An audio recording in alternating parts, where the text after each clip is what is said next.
이 시간 우리 함께 은혜 나눌 말씀은요, 사도행전 16장 31절부터 34절까지 말씀입니다. 사도행전 16장 31절부터 34절까지 말씀 제가 받들어 봉독하겠습니다. 이르시되 주 예수를 믿으라. 그리하면 너와 내 집이 구원을 받으리라 하고 주의 말씀을 그 사람과 그 집에 있는 모든 사람에게 전파하더라. 그 밤 그 시각에 간수가 그들을 데려다가 그 맞은 자리를 씻어주고 자기와 온 가족이 다 세례를 받은 후 그들을 데리고 자기 집에 올라가서 음식을 차려주고 그와 온 집이 하나님을 믿음으로 크게 기뻐하니라. 아멘. 이 세상을 살아나가는 동안에 우리의 인생은 매우 다양한 사람들과 만남을 갖게 됩니다. 그래서 이 만남을 통해서 우리의 인생이 새롭게 변화되고 또 성장하고 성숙하는 것을 경험하게 됩니다. 물론 우리의 인생이 변화되고 성숙하고 성장하기 위해서는 좋은 만남이 전제가 되어야 되는 것은 매우 당연한 일일 것입니다. 우리 그리스도인들에게 있어서도 가장 중요한 만남을 꼽아 본다면 한 세 가지 정도 될 것 같은데, 첫 번째는 나를 낳으시고 길러주신 부모님과의 만남이 첫 번째 만남일 거고, 두 번째는 부모님을 떠나서 새로운 가정을 가지고 새로운 인생을 시작하게 되는 배우자의 만남 또는 친구와의 만남이라고 이야기할 수 있겠습니다. 그리고 세 번째 만남은 우리를 창조하시고 지으시고 또 우리의 삶의 주인이 되시는 절대자이신 하나님과의 만남이 바로 세 번째 만남일 것입니다. 이 세 가지 만남 중에서 특별히 세 번째 만남이 가장 중요한 만남이겠죠. 여기 계신 모든 성도님들 동의하실 것이라고 저는 확신하는데요.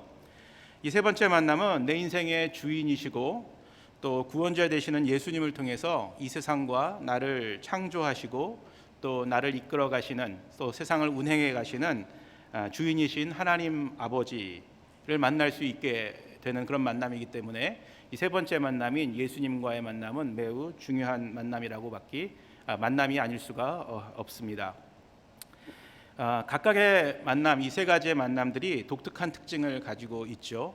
부모님과의 만남은 내가 선택할 수 있는 만남이 아니고, 또 배우자나 친구와의 만남은 제가 선택할 수가 있죠. 또 반면에 부모님과의 만남은 한 번 만나면 그것이 영원토록 지속되는 것이지만, 또 배우자나 친구와의 만남은 내 선택에 따라서 그것을 브레이크업 할 수 있다. 그래서 이제 각각의 만남마다 좀 특징이 있지만, 이 세 가지 만남의 공통적인 특징을 꼽아 본다면 이 세 가지 만남의 공통점은 우연히 이루어지는 만남은 없다라는 것입니다. 특별히 성경은 예수님과의 만남은 하나님의 섭리와 계획 안에서 이루어진다는 사실을 분명하게 이야기해주고 있습니다. 오늘 저희가 함께 읽은 이 본문의 앞부분을 살펴보게 되면 이 하나님께서 한 가정을 구원하고 또 그 가정을 사용하기 위해서 놀라운 하나님의 계획과 또 섭리 가운데서 이 가정의 구원을 이루신다는 사실을 발견할 수 있기 때문입니다. 먼저 오늘 본문, 저희가 읽지 아니한 그 본문 앞부분 16장 초반부에 일어난 사건을 간략하게 한번 정리를 해보도록 하겠습니다. 16장은 사도 바울이 2차 전도 여행을 시작한 그런 부분입니다. 원래는 이 사도 바울의 일행이 아시아에서 복음을 증거하기를 원했지만 성령님께서 강력하게 그것을 막고 마게도니아, 지금의 유럽으로 가서 복음을 전하도록 인도하시죠. 사도행전 16장 9절과 10절에 보면 그 마게도니아의 환상이라는 우리가 잘 알고 있는 그 부분이 자세하게 설명이 되어져 있는데, 한번 본문을 같이 읽어보면 좋겠습니다. 우리 한번 같이 읽어볼까요? 밤에 환상이 바울에게 보이니 마게도니아 사람 하나가 서서 그에게 청하여 이르되 마게도니아로 건너와서 우리를 도우라 하거늘 바울이 그 환상을 보았을 때 우리가 곧 마게도니아로 떠나기를 힘쓰니 이는 하나님이 저 사람들에게 복음을 전하라고 우리를 부르신 줄로 인정함이로라. 그렇습니다. 바울은 아시아로 가는 것을 포기하고 이 환상 이후에 마게도니아로 그 방향을 틀어서 복음을 증거하는 선교 여행을 시작을 합니다. 첫 번째 도시가 바로 그 빌립보였었죠. 여기서 안식을 하고 나서 아마 그 같은 지역인 것 같은데 두아디라시아에서 복음을 전하게 됩니다. 그때 사도 바울이 첫 번째 만난 사람은 그 유명한 자주장사 루디아였었죠. 옷감을 파는 여자였었는데, 이 루디아의 믿음으로 인해서 바울은 그녀의 가족에게 세례를 베풀고 또 그녀의 집에 유하게 됩니다. 그리고 나서 다음 이제 기도하는 곳을 찾으러 움직이다가 두 번째 만난 사람이 누구였었냐면 바로 귀신 들린 여종이었습니다. 그 여종을 두 번째 만나게 되는데 이 여종이 이게 바울 일행을 따라다니면서 바울을 좀 귀찮게 합니다. 그래서 이제 계속해서 그 여종이 따라다닌 것이 귀찮아서 이 바울은 그 여종 안에 있었던 귀신을 내어 쫓습니다. 선한 마음으로 그 여인을 고쳐주고 또 귀신을 내어 쫓은 건데 문제는 거기서 시작이 됩니다. 바로 이 여종의 주인들이 여종으로 인해서 여종이 점침으로 인해서 많은 수익을 올렸는데 사도 바울 일행이 그 여인에게서 그 귀신을 쫓아냄으로 말미암아 그 점침으로 얻을 수 있는 수익이 없어져 버린 것입니다. 그래서 이 여종의 주인들이 화가 났어요. 그래서 이 바울과 실라를 그 장터의 관리들에게 끌고 가서 고소를 합니다. 그래서 상관들 앞에 데리고 나서 고발을 하는데 죄목은 로마 사람들인 우리가 받지 못하고 행하지도 못할 풍속을 전파한다라는 엉뚱한 제목이었습니다. 그래서 그 바울과 실라는 그 여종을 고쳐주고 나서 오히려 그 관리들에게 잡혀서 매를 맞고 깊은 그 빌립보 감옥에 갇히게 됩니다. 또 그냥 감옥에만 갇혀 있었던 것이 아니라 발에 든든한 착고를 채워진 상태에서 그 감옥에 갇히게 됩니다. 그 다음에 이제 이어지는 장면은 바울과 실라가 옥에 갇힌 지 얼마가 되었는지는 모르겠지만 그렇게 힘들고 어려운 가운데서 두 사람이 옥중에서 하나님께 기도하고 찬양하는 장면이 시작이 됩니다. 이 바울과 실라가 아까 말씀드린 것처럼 아시아로 가려고 했지만 성령님께서는 이들의 방향을 돌려서 마게도니아로 갔습니다. 그리고 가자마자 복음을 증거하고 사역을 시작하는데 웬걸 생각하지도 않았던 이 엉뚱한 일 때문에 두들겨 맞고 또 감옥에 갇히고 그리고 발에 착고까지 채워지게 됩니다. 이게 얼마나 기가 막힌 노릇입니까? 쉽게 말하면 단기 선교팀이 단기 선교하러 나갔는데 엉뚱한 선한 일을 했는데도 불구하고 그 지역에서 모함을 받아서 문제가 생겨서 구류가 된 그런 상태입니다. 사실은 뭐 구류보다도 훨씬 더 심각한 상태에 놓이게 된 것이죠. 그런데 이들은 그 매를 맞고 그렇게 깊은 감옥에 갇혔음에도 불구하고 특별히 육과 영혼이 많이 상했을 것 같아요. 그 깊은 감옥은 뭐 아무나 들어갈 수 있는 곳이 아니었던 것 같습니다. 그런 상황 가운데서도 이 두 사람은 절망적인 상황 가운데였고 또 억울한 상황이었음에도 불구하고 하나님을 찬송하고 또 하나님께 기도하는 그런 예배를 드리게 됩니다. 그리고 이 사람들이 얼마나 이 바울과 실라가 얼마나 찬양을 크게 하고 간절하게 했던지 그 감옥 안에 있던 죄수들이 그들이 찬양하는 소리를 들었다라고 본문에 기록을 하고 있습니다. 그래서 여기서 들었다라는 말이 이제 그 다음에 이어지는데 이 들었다는 말은 단순하게 그냥 이렇게 그 귀 속에 들려오는 것을 아무 생각 없이 들었다는 그런 이야기가 아닙니다. 죄수들은 그 바울과 실라가 하는 찬양을 매우 그 뜻깊게 또 이렇게 준비된 마음으로 들었던 것 같습니다. 왜냐하면 나중에 그 기적이 일어나서 그 옥에 있는 문들이 파해지고 발에 묶였던 착고들이 풀려졌을 때 바울과 실라만 도망가지 않고 그 자리에 있었던 것이 아니라 모든 죄수들도 그 자리에 남아 있었던 것을 보면 분명히 그 바울과 실라가 찬양하고 기도하고 하나님께 예배드리는 그 소리를 듣고 나서 아마 많은 은혜를 받지 않았나 이렇게 추측해 볼 수 있겠습니다. 그래서 그 은혜로 인해서 다시금 하나님을 기억하게 됐고 또 하나님을 찾게 됐고 또 그리고 그 옥이 파했음에도 불구하고 그 자리에 남아 있었다라고 추측해 볼 수 있겠습니다. 우리는 이 바울과 실라가 어떤 찬송을 이렇게 했는지는 정확하게 알 수가 없습니다. 중요한 것은 그들의 간절한 찬양이 죄수들의 마음을 움직였다는 것입니다. 틀림없이 그들의 발에는 착고가 차여져 있는 상태에서 매맞고 또 힘들고 지쳐 있는 상태에서도 간절한 마음으로 찬양을 했다는 것입니다.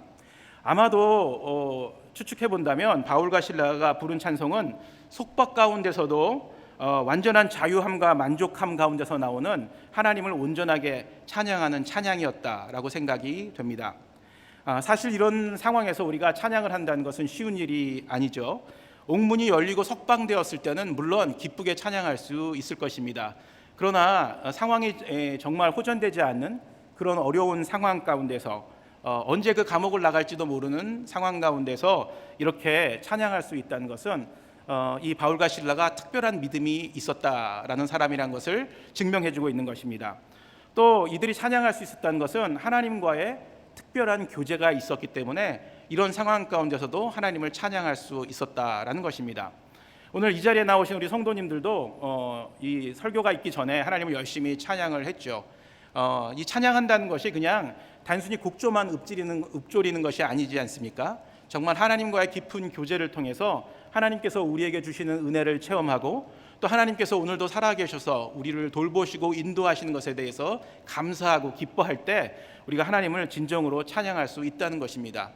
물론 우리는 이렇게 자유로운 환경 가운데서 이렇게 에어컨도 나오고 좋은 자리에서 조명이 AV 시스템이 잘 되어 있는 상태에서 하나님을 찬양하는 것이지만 이 바울이 있었던 그 감옥에서는 전혀 그런 상태가 아니었었다는 것이죠. 그렇지만 바울과 실라는 하나님을 기쁘게 찬양하고 있었다라는 것을 분명하게 이야기해주고 있습니다.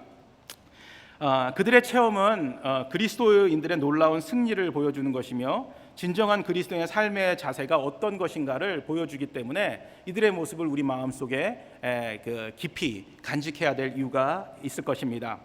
또 한 가지는 이 어느 누구도 어떠한 환경도 그리스도인들이 하나님을 찬양하고 예배하는 것을 막을 수 없다는 사실, 오늘 분명하게 우리 바울 일행이 우리들에게 보여주고 있다는 것입니다. 힘들고 어려운 상황일수록 하나님을 더 많이 찬양하고 또 하나님을 더 기쁘게 찬양하는 것, 이것은 우리 그리스도인들에게 주신 하나님의 특권이고 우리 그리스도인들만이 누릴 수 있는 하나님의 축복이라는 사실입니다.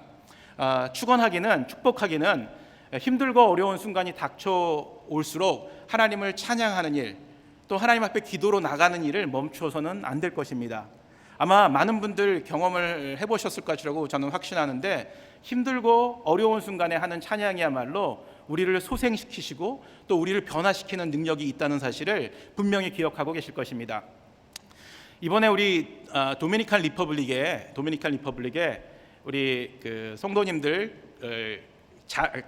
가정 8가정이 같이 함께 선교를 떠났습니다.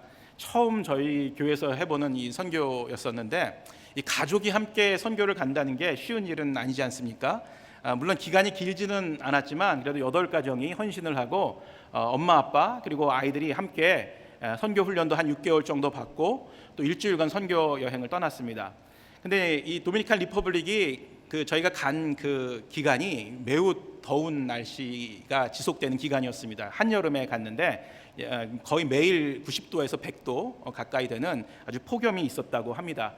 근데 이제 하도 더우니까 사역은 많고 아침 저녁으로 약 100여 명의 아이들이 왔고 이틀씩 두 교회에 나눠서 사역을 했는데, 이제 아이들도 지치고 또 어른들도 지치고 그 사역을 하다가 많이 지치는 그런 현상들이 나타났는데, 우리 살아가는 우리 그 자녀들이 이 찬양을 시작만 하면 그 지쳤던 것이 어디론가 사라져 버리고 다시금 그게 회복이 돼가지고 열심으로 찬양하고, 또 찬양한 후에 또 몰려온 아이들을, 교회 아이들을 케어하고 또 그 아이들을 돕고 또 섬기는 일들을 그렇게 잘했다는 것입니다. 정말 이 지쳐가지고 풀이 죽어 있던 아이들이 찬양만 하면 살아났다는 거예요. 또 이 부모님들은 찬양을 해도 잘 안 살아났던 것 같은데, 아이들이 찬양을 하니까 이제 아이들이 이렇게 열심히 하는 모습을 보고 또 도전이 돼서 또 아이들과 함께 또 열심히 사역을 했다고 합니다. 아무튼 그 5일간의 사역이 잘 마무리되고 돌아왔는데 얼마나 많은 간증이 있었는지 모릅니다. 바로 이 하나님의 찬양을 통해서, 하나님께 찬양하고 하나님을 예배하는 것을 통해서 이 놀라운 역사들이 일어났다는 것을 이 도미니칸 리퍼블릭 선교팀이 체험을 했던 것 같습니다. 하나님께서는 이 바울의 일행이 실라가 하나님께 찬양을 하는 것을 기쁘게 여기셨습니다. 그리고 그들은 하나님께 그런 상황 가운데서 찬양하는 것이 하나님을 기쁘게 하는 것이라는 것을 믿고 있었습니다. 그래서 계속해서 찬양을 했는데, 하나님께서 그들의 순종과 믿음을 보시고 하나님께서 이 옥터를 움직이셨습니다. 그리고 옥문을 여셨고 또 그들의 다리에 매였던 것들을 풀어주셨습니다. 정말 기적적으로 그들이 풀려났다는 것이죠. 그 찬양과 또 기도함을 통해서. 그런데 이 간수가 찬양 소리를 들었을 땐 끔찍도 안 하다가 그 옥이 흔들리고 문이 열린 것을 그렇게 느끼고 나서 그 옥으로 달려 내려갔습니다. 그리고 나서 그 옥문이 모두 열리고 그 발에 묶였던 착고가 풀려진 것을 보고 아유 큰일 났다, 이 죄수들이 다 도망갔구나, 내 인생은 이제 끝이다라고 자결을 하려고 했다는 것이죠. 그런데 그 간수가 자결을 하려는 순간에 바울과 실라가 그리하지 마라, 우리가 도망가지 않고 이 자리에 남았다라고 이렇게 소리를 지릅니다. 바울과 실라만 남았던 것이 아니라 그때 함께 찬양을 드렸던 모든 죄수들도 도망가지 않고 그 자리에 남아 있었다는 것입니다. 우리 사도행전 16장 27절 말씀을 보니까 그 장면이 아주 잘 나와 있는데 한번 그 말씀을 보도록 하겠습니다. 제가 읽겠습니다. 간수가 자다가 깨어 옥문들이 열린 것을 보고 죄수들이 도망한 줄 생각하고 칼을 빼어 자결하려 하거늘 바울이 크게 소리질러 이르되 내 몸을 상하지 말라, 우리가 다 여기 있노라 하니. 그렇습니다. 바울과 실라가 우리가 떠나지 않고 여기 있노라, 자결하지 말아라, 이렇게 이야기를 했다는 것이죠. 그리고 다른 죄수들도 그 자리에 그냥 남아 있는 것을 이 간수가 발견을 했습니다. 그리고 나서 간수가 곧바로 이어진 행동이 무엇이었나요? 그렇죠? 바울과 실라 앞에 엎드려 절을 하고 나서 이렇게 이야기를 했습니다. 어떻게 하면 내가 구원을 받을 수 있습니까? 라는 고백을 하였던 것입니다. 사도행전 16장 29절 30절에 이렇게 나와 있는데 제가 또 읽어보겠습니다. 간수가 등불을 달라고 하며 뛰어들어가 무서워 떨며 바울과 실라 앞에 엎드리고, 그렇죠? 옥문이 열린 것을 보고 뛰어들어갔습니다. 그런데 그 죄수들이 다 도망갔을 것이라고 생각을 했지만 그렇지 않은 것을 보고 바울과 실라 앞에 엎드립니다. 또 그리고 나서 그들을 데리고 나가 이르되 선생이여, 내가 어떻게 하여야 구원을 받으리이까 하거늘, 이렇게 이야기를 했던 것입니다. 한번 잘 생각을 해보십시오. 이 간수의 행동이 좀 엉뚱하지 않습니까? 그렇죠? 여러분이라면 어떻게 했습니까? 어떻게 하시겠습니까? 그 죄수들이 도망가지 않고 그 자리에 있다면 아마 이 그 투철한 사명 의식을 가지고 있었던 간수라면, 그렇죠? 다시금 바울과 실라와 그 죄수들을 잡아서 옥에 가두었을 것입니다. 그리고 착고를 채웠을 것이고 문을 잠궜을 것입니다. 그런데 이 간수는 의외의 행동을 합니다. 자기가 잡아 가두었던 그 바울과 실라 앞에 머리를 숙이고 엎드려서 선생님이여 라고 불렀던 것입니다. 죄수들 앞에 선생님이여 라고 불렀던 것입니다. 그리고 내가 어떻게 하면 구원을 받을 수 있습니까? 라는 그런 질문을 하기에 이르렀습니다. 이 간수가 던진 질문, 내가 어떻게 해야 구원을 받으리까? 라는 질문은 아마도 제 생각에는 이 베드로가 갈릴리 호숫가에서 밤이 맞도록 그물을 던졌지만 한 마리의 고기도 잡지 못하다가 예수님의 말씀에 순종하여 그물을 던지고 엄청난 양의 물고기를 잡고 나서 예수님 앞에 무릎을 꿇고 엎드려서 주여 나를 떠나소서, 나는 죄인으로서이다 라고 고백했던 것과 비슷한 상황이 아니었었나, 이런 생각을 해보게 됩니다. 베드로는 정말 자기 일평생의 고기 잡는 경험을 가지고 고기를 잡으려고 밤새도록 노력하였지만 한 마리의 고기도 잡지 못하였습니다. 그러나 예수님께서 저쪽에 가서 그물을 던져보아라 라고 얘기했을 때 아마 베드로는 그 갈릴리 지역에 어디에 가면 고기를 많이 잡고 또 어디에 가서 그물을 던지면 짧은 시간에 많은 고기를 잡을 수 있었을 것이다 라는 것을 분명히 알고 있었던 사람이었을 것입니다. 그런데 그가 밤새도록 한 마리의 고기도 못 잡다가 예수님께서 저쪽에 가서 그물을 던져라 라고 했을 때 어떻게 했나요? 그 말씀에 순종하여서 그물을 던지고 나서 엄청난 양의 고기가 잡히는 것을 경험하였습니다.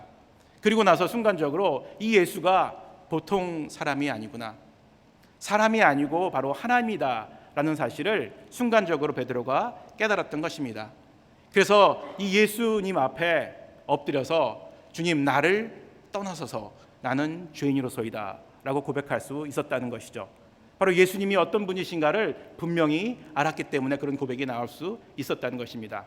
간수는 어땠을까요? 간수는 그 옥에 대해서 누구보다도 잘 알고 있었던 사람이었습니다.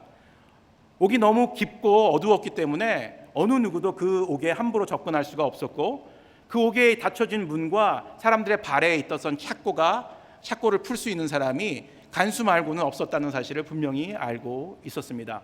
그런데 그 옥문이 열리고 아무런 사람이 들어간 흔적이 없는데도 불구하고 옥문이 열리고 바울과 실라에게 그 발에 묶여있던 착고가 풀려진 것을 보고 이것은 하나님이 아니시고는 신이 하시고는 할 수 있는 일이 아니라라는 사실을 분명하게 깨달았던 것입니다. 그리고 그 바울과 실라가 찬양했던 기도했던 그 하나님이 바로 절대자이시고 전능자이신 하나님이시라는 것을 순간적으로 깨달았던 것입니다.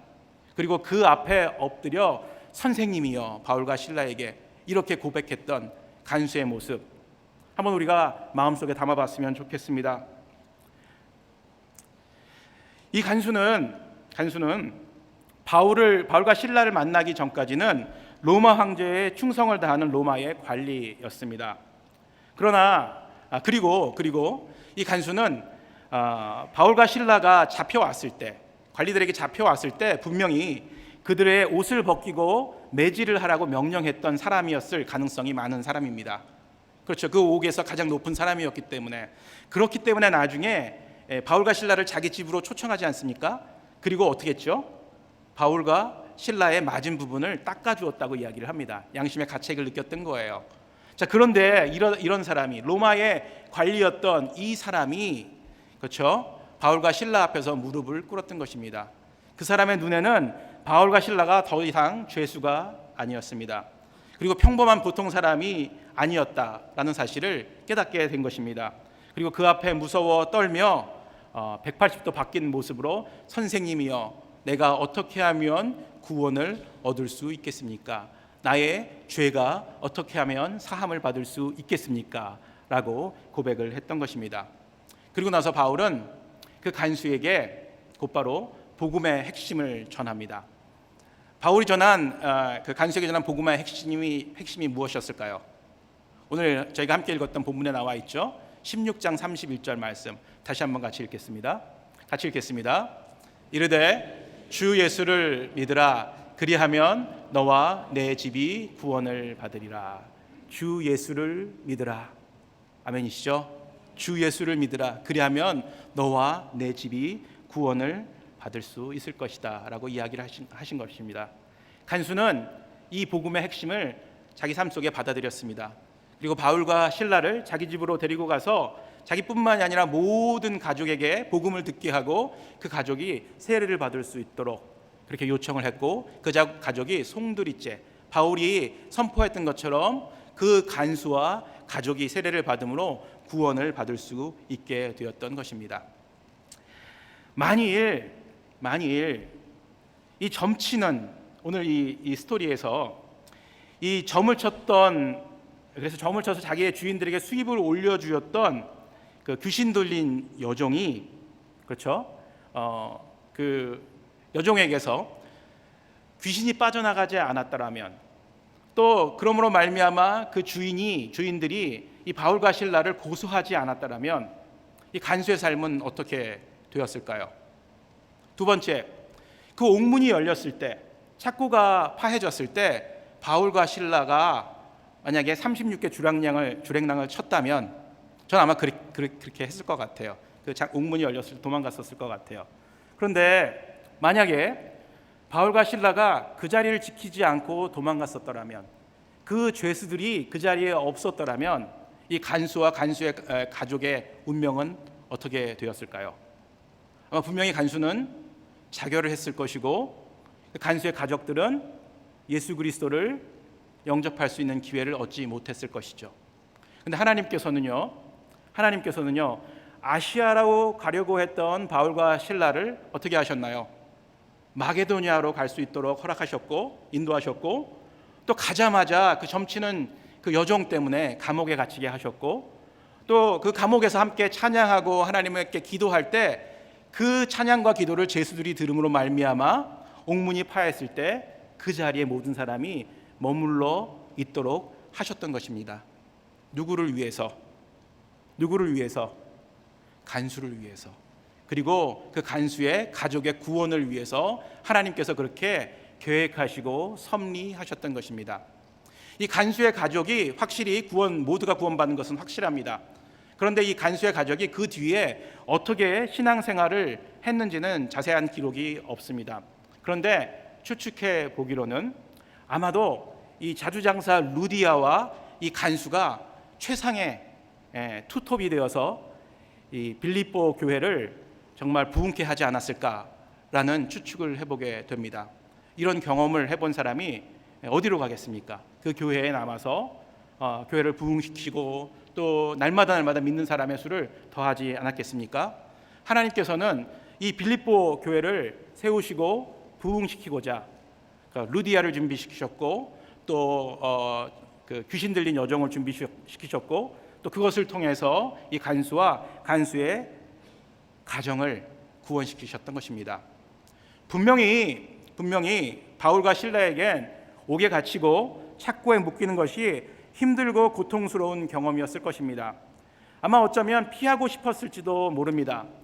그러나 이 바울과 실라는 하나님께서 인도하시는 대로 순종하며 믿음의 길을 따라갔습니다.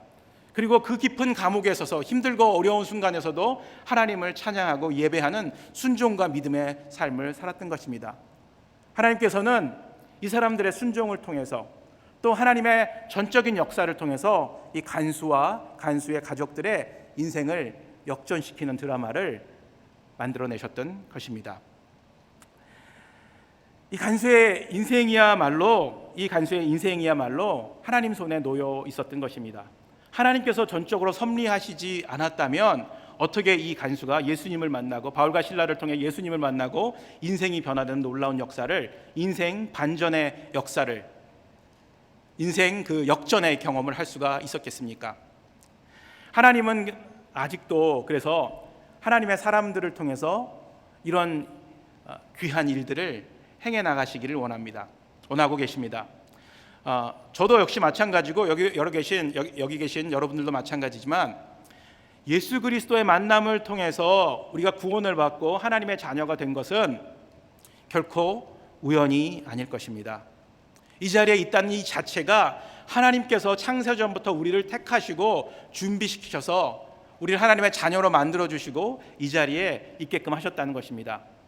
그리고 그 누군가를 통해서 이 바울과 실라처럼 하나님의 말씀을 믿고 따랐고 순종했던 사람을 통해서 우리를 하나님께로 인도하셨고 또 우리가 이 자리에 있어서 하나님을 찬양하고 예배하게끔 만드셨다는 것입니다. 이 하나님의 놀라운 섭리, 하나님의 역사는 그 누구도 거부할 수 없다는 것입니다. 통계적으로 보면 한 사람이 전도를 받아서 예수 그리스도를 영접하고 그리스도인이 되기까지는 8번 정도의 그 어템팅이 있다고 합니다. 복음을 전하기 위한 8명 정도의 시도가 있다는 것이죠. 그 8명을 통해서 하나님께서는 차츰차츰 이 사람을 변화시키시고 하나님의 자녀로 만든다는 그런 전도학적인 통계가 있습니다. 어쩌면 그래서 우리가 이제 매주 맨하탄 전도를 나가는데 우리가 전도를 했었을 때 그 사람이 매몰차게 거절을 하고 우리에게 복음을 듣지 않는다고 해도 우리가 실망할 필요가 없는 이유가 있습니다. 왜냐하면 어쩌면 내가 첫 번째고 앞으로 7명이 더 남아있기 때문일 것입니다. 그 7명의 사람을 통해서 분명히 하나님께서는 그 사람을 변화시킬 수 있다고 저는 확신합니다. 그리고 반대로 내가 복음을 딱 한 번에 전했는데 예수님을 영접을 했어요. 놀라운 일이 일어난 거예요. 그 자랑할 필요 하나도 없습니다. 왜냐하면 복음을 전하신 분이 몇 번째이기 때문에 8번째에 있을 수도 있기 때문에 그렇다는 거예요. 7번째에 어템팅이 있었다는 것이죠. 결국은 제가 무슨 얘기를 하고 있는 것이죠? 한 사람을 구원하시고 한 사람을 주님께로 인도하는 것은 하나님의 철저한 계획과 섭리 가운데서 이루어진다는 것입니다. 왜냐하면 하나님은 한 영혼을 구원하시기 위해, 한 영혼을 주님께로 인도하시기 위해 지금도 최선을 다해서 노력하고 계신 분이시기 때문입니다. 디모데전서 2장 4절 말씀을 함께 같이 읽고 말씀을 마치도록 하겠습니다. 하나님은 모든 사람이 구원을 받으며 진리를 아는 데 이르기를 원하시느니라. 아멘. 그렇습니다.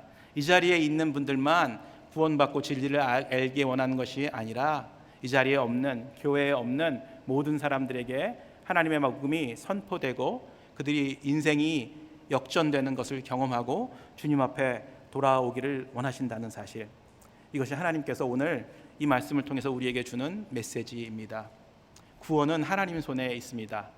우리는 그 하나님께 구원의 역사 속에 정말 보잘것없지만, 아무것도 하는 일이 없지만 하나님께서 붙들어서 거기 놔주시고 이끌어 주시기 때문에 따라가는 것뿐입니다. 그리고 이 구원의 역사가 우리 가운데서 계속해서 일어날 수 있도록 기도하고, 또 작은 노력이지만 전도함으로 하나님의 구원의 역사에 참여하시는 우리 성도님들 되시기를 주의 이름으로 축원합니다.